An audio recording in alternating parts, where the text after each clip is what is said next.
بسم اللہ الرحمن الرحیم۔ محترم ناظرین، السلام علیکم۔ مسجد نبوی میں ایک ستون کو ستون حنانہ کہا جاتا ہے۔ ستون حنانہ کے لوگ چیخو پکار کرنے والے ہیں۔ مسجد نبوی کے اس ستون کو حنان کہنے کی وجہ یہ ہے کہ رسول اکرم صلی اللہ علیہ وسلم کی خدمت طیبہ میں یہاں ایک کھجور کا تنا ہوا کرتا تھا۔ نماز پڑھنے کے بعد رسول خدا اس تنے کا سہارا لے کر مسلمانوں سے خطاب کیا کرتے تھے۔ ایک مومنہ خاتون نماز کے لیے روزانہ مسجد میں آیا کرتی تھی۔ ایک دن اس خاتون نے حضرت سے کہا، یا رسول اللہ، آپ بوڑھے ہو چکے ہیں اور اب آپ نماز کے بعد کھڑے ہو کر خطبہ نہیں دے سکتے۔ میرا بیٹا بڑا ہی ہے، اگر اجازت دیں تو وہ آپ کے لیے ممبر بنا دے گا اور آپ اس پر بیٹھ کر خطبہ دیا کریں گے۔ نبی کریم صلی اللہ علیہ وسلم نے اس کی پیشکش کو قبول فرمایا۔ عورت نے اپنے بیٹے سے کہا کہ وہ حضرت کا ممبر تیار کرے۔ اس نے آپ کے لیے ایک ممبر بنایا جس کی 3 سیڑھیاں تھی۔ وہ بنا کر مسجد نبوی میں لے آیا اور حضرت کے خطبے کی جگہ پر اسے رکھ دیا۔ جب اس دن نبی کریم صلی اللہ علیہ وسلم نماز سے فارغ ہوئے تو آپ ممبر کی طرف تشریف لے گئے۔ جب آپ ممبر کی طرف جا رہے تھے اور اس کھجور کے تنے کے قریب سے گزرے تو تنے سے رونے کی آواز بلند ہوئی، جسے تمام مسلمانوں نے سنا اور اس کے رونے سے حضرت خود بھی متاثر ہوئے۔ آپ نے اس تنے کو سینے سے لگایا جس سے وہ پرسکون ہو گیا۔ پھر آپ نے اس سے فرمایا، اے کھجور کے تنے، گھبرا مت، میں نے تیرے متعلق خدا سے دعا کی ہے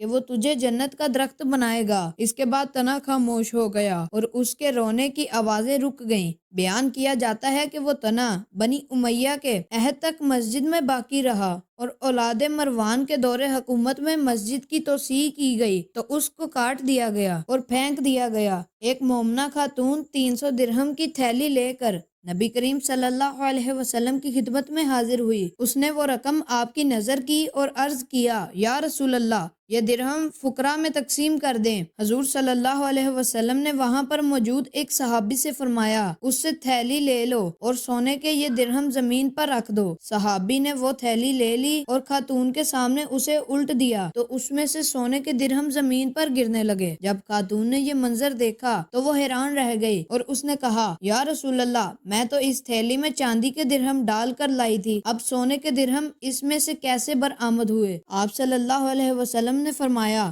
تعجب مت کرو، میں نے کہا تھا کہ یہ درہم سونے کے ہیں، اللہ تعالیٰ نے انہیں سونے میں تبدیل کر دیا۔ ایک مرتبہ ابو جہل اپنے ایک یہودی دوست کو ساتھ لے کر نبی کریم صلی اللہ علیہ وسلم کے پاس آیا اور بڑے بےہودہ طریقے سے کہا، محمد، تو کب تک ہمارے خداؤں کے خلاف اعلانیہ باتیں کرتا رہے گا؟ اگر تو نے اپنی نبوت کے دعوے میں کوئی معجزہ پیش نہ کیا تو ہم تجھے قتل کر دیں گے۔ نبی کریم صلی اللہ علیہ وسلم نے فرمایا، جو کچھ تم چاہتے ہو وہ قریب تمہیں دکھاؤں گا۔ ابو جہل نے اپنے یہودی ساتھی سے مشورہ کیا کہ بتاؤ، محمد سے کس قسم کا معجزہ طلب کریں جس کے پیش کرنے سے یہ عاجز آ جائے؟ یہودی نے کہا، اگر تم نے زمین پر موجود کسی چیز کا معجزہ طلب کیا تو وہ اپنے جادو کے زور پر وہ معجزہ تمہیں دکھا دے گا۔ تم اس سے آسمانی معجزہ طلب کرو، کیونکہ آسمان پر جادو نہیں چل سکتا۔ ابو جہل نے کہا، محمد، اگر چاند کے 2 ٹکڑے کر دے تو ہم تجھ پر ایمان لائیں گے اور تیری بات مانیں گے۔ نبی کریم صلی اللہ علیہ وسلم نے اس سے وعدہ لیا۔ اس نے آپ سے پختہ وعدہ کیا۔ اس دوران قریش کے 14 سرکردہ افراد بھی شریک تھے۔ انہوں نے بھی آپ سے یہی وعدہ کیا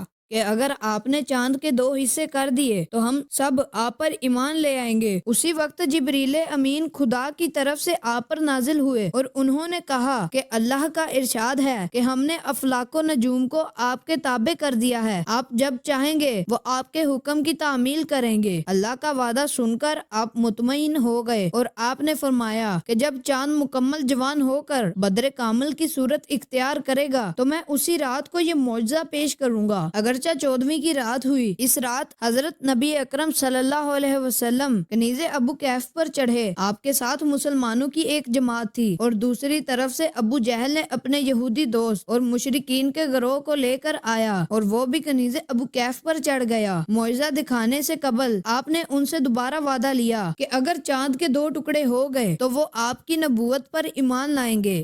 پھر نبی اکرم صلی اللہ علیہ وسلم نے اپنی مبارک انگلی سے چاند کی طرف اشارہ کیا تو چاند 2 حصوں میں تقسیم ہو گیا۔ ایک حصہ اپنی جگہ پر رہا اور دوسرا حصہ کافی دور چلا گیا۔ جبل حرا